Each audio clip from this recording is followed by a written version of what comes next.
Il y a des moments où l'on cherche à comprendre le monde comme si le monde existait séparément de l'observateur.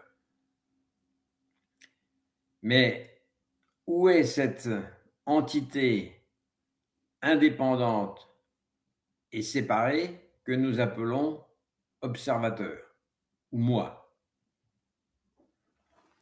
Parce que l'univers, scientifiquement parlant, ne connaît pas de séparation.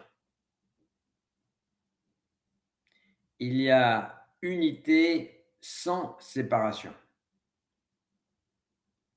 Mais on cherche à comprendre le monde comme s'il existait séparément de l'observateur.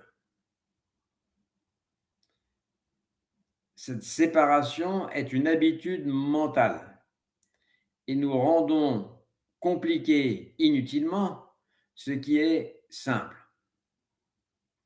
Nous voulons atteindre l'éveil comme s'il s'agissait d'un état différent situé ailleurs que dans l'ordinaire quotidien. L'ordinaire, aussi bien que l'extraordinaire, c'est cette simple respiration, par exemple, en zazen, ou cette pluie qui tombe, ou cet oiseau qui s'envole. L'extraordinaire n'est pas ailleurs que dans cette tasse de café, pas ailleurs que dans cette douleur au genou pendant zazen. L'unité, ou les choses telles qu'elles sont, qu'on a aussi appelé l'incité, l'unité qui comprend l'ordinaire et l'extraordinaire apparaît sous la forme de chaque chose qui est ou chaque chose qui survient, sous la forme du vent qui traverse les arbres, aussi bien que dans le vacarme d'un camion qui passe dans le boulevard. Rien ne fait obstacle à la réalité telle qu'elle est, à ce qui est.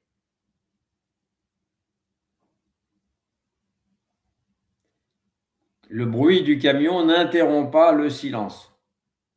En fait, il est le silence prenant momentanément la forme du camion. Lorsque nous cessons de découper le réel en opposition, et on le découpe pour le connaître, en opposition comme le sacré et le profane, le samsara et le nirvana, le grand et le petit, eh bien les choses se détendent. Plutôt la situation se détend et le monde cesse d'être un problème à résoudre. Le monde, c'est juste les choses telles qu'elles sont. Mais rien n'oblige à vouloir le connaître. Si on veut le connaître, il faut introduire l'idée d'un moi, d'un observateur ou d'un je.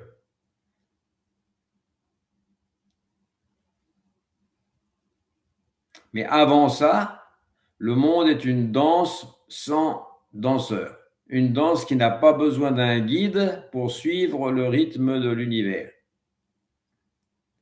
Maître Dogen disait « Les montagnes sont le corps du Bouddha ». Il ne parlait pas symboliquement, il ne voulait pas dire que les montagnes représentaient le Bouddha, il disait littéralement que les montagnes, les nuages, les rivières, les cris des corbeaux sont l'expression directe de cette incité, de cette unité sans séparation. Mais notre esprit proteste immédiatement par vouloir faire une distinction entre moi qui regarde la montagne et la montagne. Voilà la coupure, voilà la naissance de la souffrance, la naissance de tous les problèmes. À partir du moment où apparaît un observateur séparé, le monde devient de son côté un objet étranger.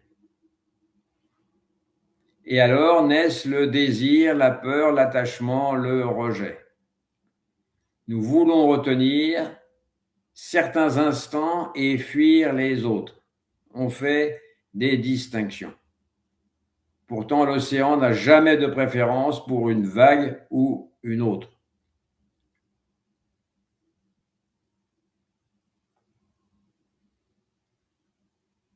On en revient au koan de Joshu et de son cyprès dans la cour. Beaucoup y cherchent un sens caché. Pourtant, le koan est extraordinairement simple. Le cyprès dans la cour n'est pas un symbole. Il n'a rien de caché derrière lui. Il est l'expression immédiate de l'unité dans sa simplicité. Il n'y a pas plus simple que le réel, à cet instant précis. À cet instant précis, la totalité de l'univers apparaît sous la forme d'un cyprès. Non pas une partie de l'univers, mais la totalité. Car il n'existe rien en dehors de cet instant. Et cet instant est unique.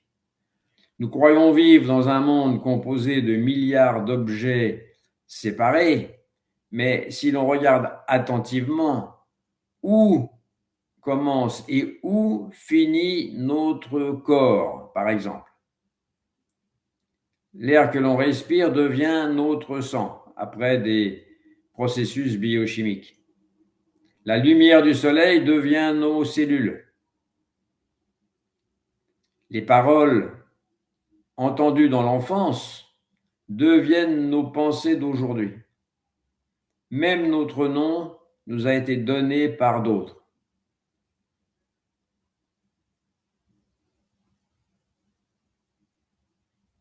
Alors, où est cette entité indépendante que nous appelons moi?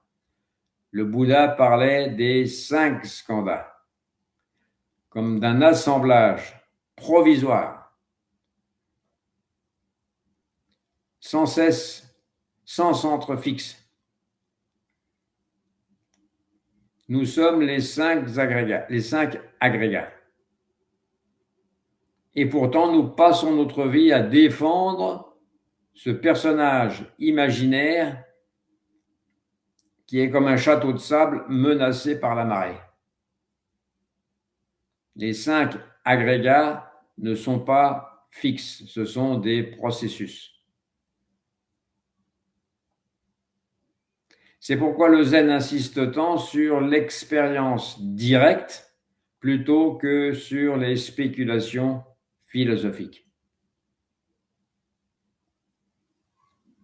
Si on dit spéculation philosophique, il faut introduire le concept de temps. Sinon, on passe par l'expérience directe. Lorsqu'on est totalement absorbé dans l'acte de balayer le sol, par exemple, il n'y a plus quelqu'un qui balaye et un sol balayé. Il n'y a que le balayage à cet instant précis. Lorsqu'on écoute complètement, je dis bien complètement, la pluie tombée dans la nuit, il n'y a plus un auditeur, quelqu'un qui écoute, séparé du bruit de la pluie. Il y a simplement cette unité prenant la forme du son. Voilà pourquoi on peut dire que l'éveil est l'activité ordinaire sans le sentiment d'un moi séparé.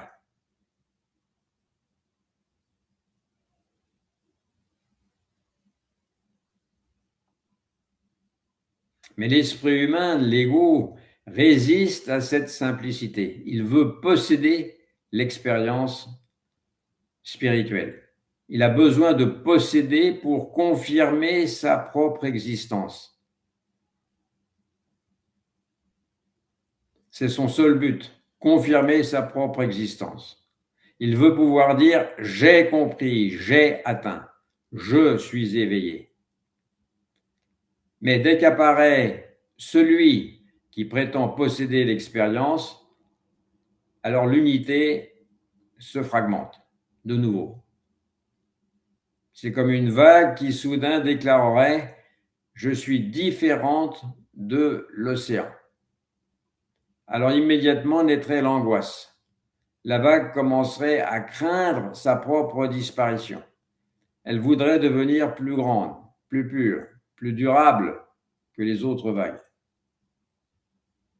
Et c'est ça notre vie. Nous cherchons continuellement à renforcer une identité imaginaire, une identité qui n'est pas nécessaire. Nous voulons devenir quelqu'un d'important, quelqu'un de reconnu, quelqu'un de spirituel. Mais l'océan ne cherche pas à devenir océan. Il est déjà ce qu'il est. Nous passons notre temps à chercher les clés d'une prison dont les murs n'existent pas. Le zen ne propose pas de fabriquer un nouveau personnage qui serait plus serein ou plus lumineux. Il invite simplement à voir que le personnage lui-même est une apparition momentanée dans l'unité, une vague dans l'océan. Même nos pensées les plus sombres sont des vagues, de simples vagues parmi les autres vagues de cet océan.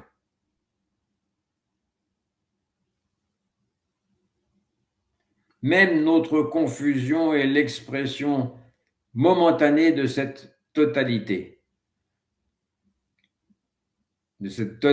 symbolisée par l'océan.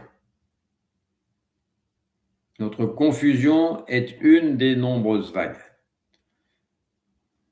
La souffrance des autres est aussi l'océan. Toutes les gouttes de l'océan sont sœurs ou frères.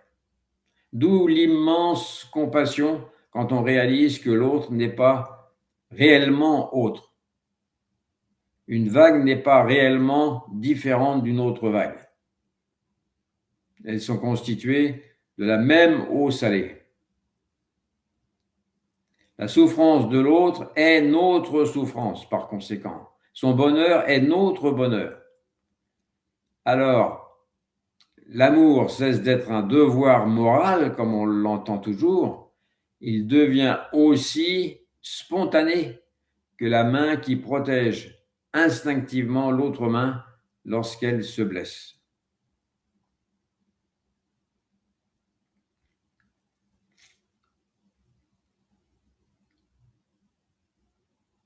Dans certaines traditions, on parle de non-dualité, comme dans l'Advaita, comme d'un état mystique inaccessible.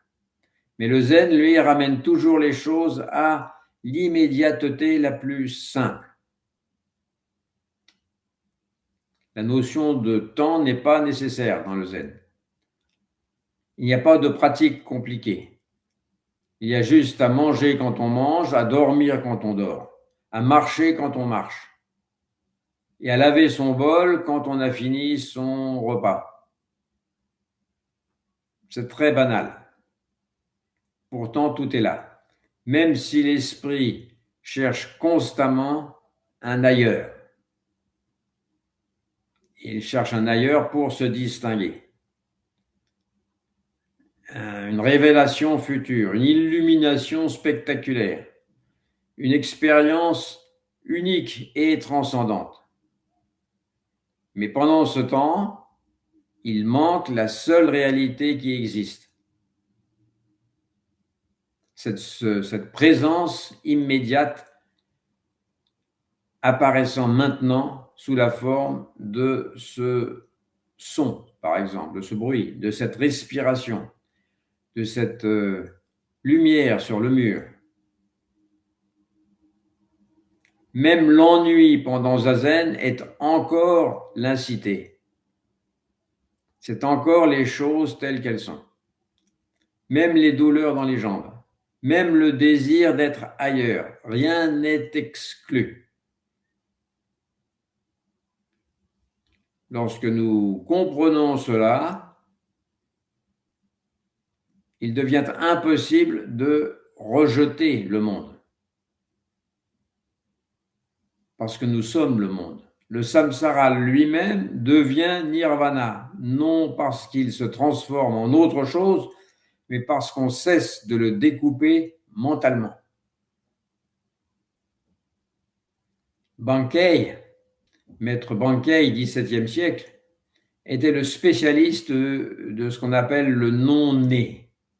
Non-né ne signifie, non-né signifie qu'avant toute séparation conceptuelle, il y a cette ouverture sans forme dans laquelle tout apparaît et disparaît, sans distinction. Les pensées surgissent, demeurent un instant, puis s'effacent. Les émotions aussi, les saisons aussi. Les saisons passent, les corps vieillissent, les civilisations apparaissent, puis disparaissent, comme on l'a vu hier, mais l'ouverture elle-même demeure intacte, comme le ciel qui n'est jamais abîmé ou affecté par les nuages qui le traversent. Le non-né, en japonais on dit fusho, qu'on peut transcrire par F-U-S-H-O, fusho, c'est l'esprit originel qui, n'étant jamais né, ne peut pas mourir. Quand l'homme, disait Bankei, cesse de s'agripper aux pensées, aux émotions et aux jugements, alors apparaît naturellement cet esprit libre et clair qui ne fabrique rien, qui n'ajoute rien et qui laisse les phénomènes aller et venir. Nous craignons la mort parce que nous croyons être une entité séparée, enfermée dans un corps limité. Mais lorsque cette séparation est examinée en profondeur, on est obligé de conclure que le corps appartient à l'univers entier.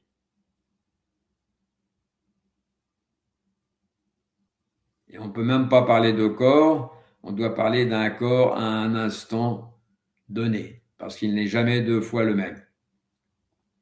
Les pensées appartiennent au langage du monde. Les sensations apparaissent spontanément. Alors, dans tout ça, où se trouve ce moi autonome qui pourrait réellement mourir? On ne dit pas que le corps biologique ne disparaîtra pas. Bien sûr qu'il disparaîtra, comme les feuilles tombent en automne, mais ce corps biologique est une convention. Il n'appartient à personne. Il est comme les vagues qui retournent à l'océan. C'est la nature même des choses telles qu'elles sont.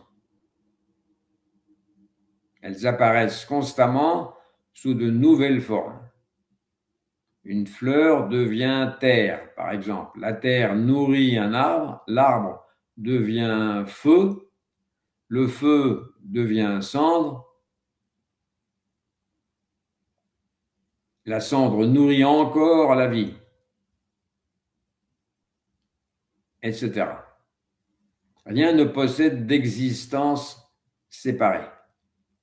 D'où l'aphorisme zen, naître complètement, mourir complètement. Ce qui signifie cesser de résister au mouvement naturel des choses. On ne peut pas aller contre le mouvement naturel des choses sans risque de souffrir. Lorsque nous cessons de nous agripper à une identité fixe, individuelle et séparée, alors la vie devient extraordinairement fluide. Chaque instant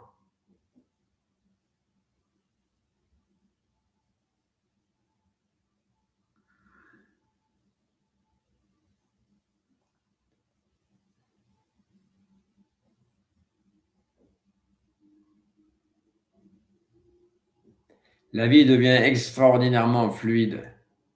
Chaque instant apparaît puis disparaît librement. Le rire apparaît, les larmes apparaissent, le silence apparaît, le brouhaha apparaît. Tout cela est simplement l'incité, le tel que c'est, prenant momentanément une forme qui elle-même est toujours l'incité. L'éveil, ce qu'on appelle l'éveil, n'est rien d'autre que cette simplicité enfin reconnue, ou plutôt que l'on ne combat plus. Il n'y a jamais eu quelqu'un de séparé contemplant le monde. Il y a seulement l'incité apparaissant comme tout ce qui est. Le tel que c'est, contemplant le tel que c'est.